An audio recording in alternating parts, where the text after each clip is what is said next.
Mga kwentong pambata. Detective Ace, ang regalo.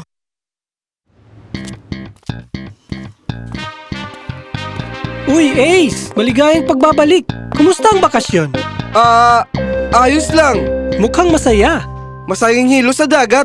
Oh! At nangyari na naman ito, mga kababayan, isa na namang residente. Sa pagkakataong ito mula sa Mantok ang nakatanggap ng ang regalo. Kasama natin ngayon ang psychic na naghula ng isang hindi inaasang pagdagsa ng mahika. Heto na siya, si Ginoong Denver Artrich. Sinasabi ko na sa inyo, nabubuhay tayo sa napakadilim na panahon. May mga taong kumukontrol sa madidilim na enerhiya. Mga taong gustong ilubog ang mundo sa kaguluhan. Kaya ano ito? Isa bang kulto? Mukhang ganun na nga. Anong nangyayari? Habang nasa dagat ka, kaibigan, may kakaibang nangyayari. May mga tao sa iba't ibang lungsod ang binubuksan ng kanilang mga sasakyan at natatagpuan ito. Muling lumitaw ang regalo. Paalam, mahal!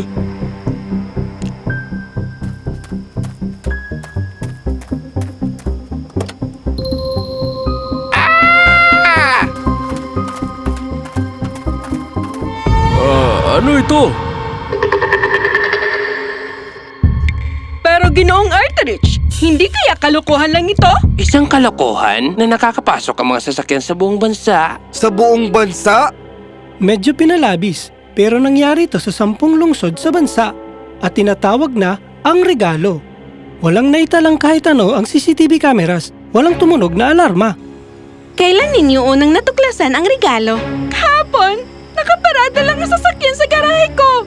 Simula nang mangyari ito, parang puro kamalasan na! Nagkaroon ng maliit na sunog sa bahay! Nasugatan ang braso ng anak ko! Ito ay may kasamaan!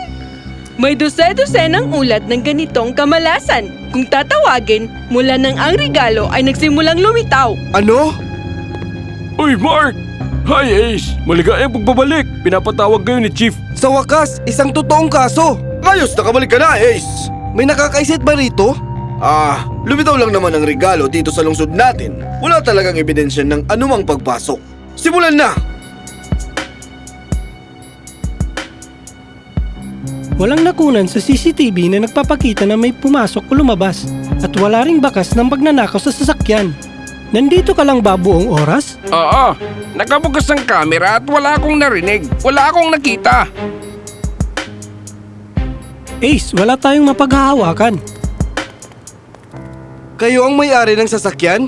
Ginang, may napansin po ba kayong kakaiba sa sasakyan nyo bago kayo lumabas dito? May nakakatakot na manika sa loob ng kotse ko at tinatanong mo ako kung may kakaiba? Naintindihan ko pero... Bakit kami sasagot sa isang bata? Anong nangyari? Ang regalo! Ano? Nasa apartment natin? Mahal, delikado ang mga panahong ito. May nahanap na ba kayo? Inaayos na namin, sir. Mukhang kailangan ninyo ng tsaa. Tara! Oo, sige. Mukhang tapos na tayo rito sa ngayon. Naiwan ko ang bag ko sa kotse. Sandali lang. Paano naman may biglang... Asawa ko yon! Anong nangyari? Ha? Ano? Pangako ko, wala yan dyan nung dumating kami. Bigla na lang yan lumitaw dito. Ngayon lang. Sa isang nakakakilabot na pangyayari, mukhang lumitaw ang regalo mula sa kawalan. Sa harap mismo ng pulis at mga may-ari ng sasakyan. Hindi mismo sa harap ng aming mga mata. Ace! Mark! May nakuha ba kayo? Wala pa, sir. Ginagawa lang kahindik-hindik ng media ang bagay na ito. May gawin kayo. Ngayon na! Inaayos na po, sir. Ace, kumain ka. Anong nasa isip mo? Tungkol sa sinasabi ni Chief, Ano yon? Mark, sumagot ka. May isa na namang kaso ng ang regalo sa Toning Street. Over. Papunta na. Over. Hindi pa ito tapos. Ito pa lang ang simula. Mark, may kailangan akong ipagawa sa iyo. Sige. Wala namang laman ng kotse kagabi nung inilabas ko ito. Anong gasgas na yan? Ay, mali ang liko ko. Nasagi ko ang poste sa gilid ng kalsada. Kailan nangyari yan? Kagabi nung inilabas ko ang kotse. Sige, Mark, sumama ka sa akin. Kailangan namin ng tulong. Hihingi ka talaga ng tulong? Oh! Ang dakilang Detective Ace, humihingi ka talaga ng tulong? Sa parte lang ng kaso, paghack ng security cameras. Ang security camera ang pinakamadaling i-hack. Dahil karamihan ng tao hindi nagpapalit ng password at marami pa nga ang wala nito. Posible bang ang lahat ng security cameras sa lahat ng lugar kung saan nakita ang regalo ay pwedeng mahack? Siyempre nahahack yan. Maliban na lang kung naniniwala ka na may masamang mahika na nagdadala ng ang regalo sa atin. Salamat, Mina. Gusto kong bantayan mo ang isang bagay. May kutob ako. Sige! Ace, tama tayo. May nakuha ako. Halika!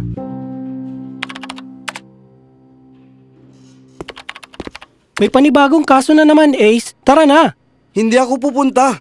Ace, sumusuko ka na ba sa kaso? Hindi ako sumusuko. Pero wala pa tayong magagawa. Kaya ngayon muna, maghihintay tayo ng 1 linggo tapos saka tayo kikilos. Sa tingin ko, may ginagawa na sa iyo ang mga nakakatakot na manikang yang, Ace. Oo, tinuruan nila ako ng halaga ng paghihintay. Makalipas ang 2 linggo. Sa tingin ko, nasisimulan mo nitong makita, Ace. Mark, lalakad na tayo.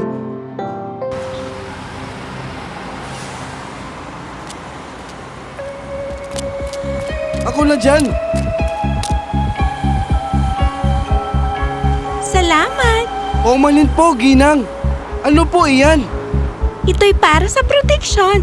Alam kong medyo sobra na pero dahil sa lahat ng kamalasang dala ng ang regalo, hindi ka na pwedeng magpabaya. Sige. Mark, oras na para tawagan si Chief.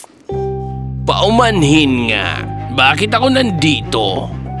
Ace, ano ito? Ang regalo ng gumagawa ng ang regalo. Ano? Ipaliwanag mo. May 3 aspeto ang misteryo ng ang regalo. Una, paano lumitaw ang mga manika sa loob ng sasakyan nang hindi nagpapatunog ng alarm? Pangalawa, bakit walang anumang kuha ng CCTV? At pangatlo, bakit may gumagawa nito? Oo, tapos? Sigurado ako na may taong pumapasok sa mga sasakyan at tanging may alam sa kotse lang ang kayang gumawa nun. Kaya tinanong ko si Mark. Papunta na dyan, over. Mark, may kailangan akong ipagawa sa'yo. Sige, ano yon? Gusto kong tanungin mo ang iyong informant tungkol sa kahinainalang gawain sa mga krimeng may kinalaman sa sasakyan. Ah, kaya sa tingin mo may taong marunong sa kotse ang naglalagay ng mga manika sa mga nakalak na sasakyan. Hindi mo rin ba naisip yon? Naitanong ko na sa mga informant ko. Sa pagkakataong ito, mas nauna ako sa iyo. Talaga? Tignan natin kung sinong unang matatapos. Akala ko ba team tayo? Bago yun, bago ka nagyabang na nauna ka. At gaya ng inaasahan, may isang grupo na kumikilos sa buong lungsod na pumapasok sa mga sasakyan. Ayaw naming alertuhin ng taong nasa likod nito sa pamamagitan ng pag-aresto. Kaya, naghintay para saan? Para sa tunay na dahilan kung bakit ginawa ang sensation na ito. Paano naman ang CCTV footage? Ang mga CCTV ang pinakamadaling i-hack. Sa building man o kahit sa bahay. Sa pamamagitan ng pag-hack ng anumang smart device na mahina ang security at nakakonect sa parehong wifi. Kaya, ibig mong sabihin, lahat ng CCTV footage ay nahack. Kaya hindi kailanman nahuli ang mga magnanakaw. Oo!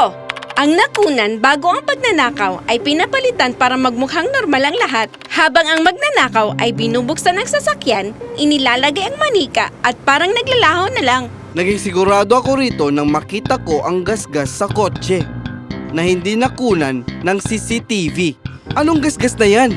Ay! Mali ang liko ko. Nasagi ko ang poste sa gilid ng kalsada. Kailan nangyari yan? Kagabi nung inilabas ko ang kotse. Sige, Mark, sumama ka sa akin. Kailangan namin ng tulong. Saan siya papasok sa kwento? Bumalik ako sa sensation. Bakit may sumusuporta sa mga magnanakaw at hackers para lang gumawa ng ingay kung wala namang kapalit? Kasikatan o pera? Alam kong hindi sisigaw sa TV o national news ang may pakana kung bakit niya ito ginagawa. Kaya ano ang gagawin niya? Hyper-targeted marketing. Kinokolekta nila ang browsing data mo, sinusuri ang hilig mo, at ipinapakita ang mga produktong pinakamalamang mong bilhin bilang patalasta sa sarili mong feed. Ang mga taong nanonood ng conspiracy theories, end of the world predictions, Awkward Podcast at iba pa, sila ang pinakamalamang maniwala sa kadiliman ng Ang Regalo at nalaman namin na bawat taong nakakita ng manika sa kanilang sasakyan ay may ganitong browsing history. Kaya naniniwala sila sa kadiliman at kamalasan. Nabubuhay tayo sa mundong hindi perpekto at may masamang bagay na talagang nangyayari paminsan-minsan. Pero ang ganitong mga tao ay sisisi sa malas na dala ng isang nakakatakot na manika na lalo pang nagpapaingay sa media. At ang mga taong ito rin ang pinakamalamang bumili ng isang pananggalang na anting-anting na siya ang gumawa. Hyper-targeted marketing. Patalastas para lang sa mga mas bumibili. Walang TV, walang ingranding anunsyo, tahimik lang na negosyo. At napakalaking negosyo. Nakapagbenta siya ng mahigit 1 milyong anting-anting sa loob lang ng 2 linggo. Ang masamang enerhiya ay enerhiya pa rin at maaari itong i-redirect. Maaari itong ibalik. Ang return talisman. Ipadala palayo ang malas mo. Umorder na. Wala kayong mapapatunayan. Oo, meron! May address pa ako kung saan mo ginagawa ang mga nakakatakot mong regalo na manika. Negosyo lang ito. 1 o 2 linggo pa at kusa itong mawawala.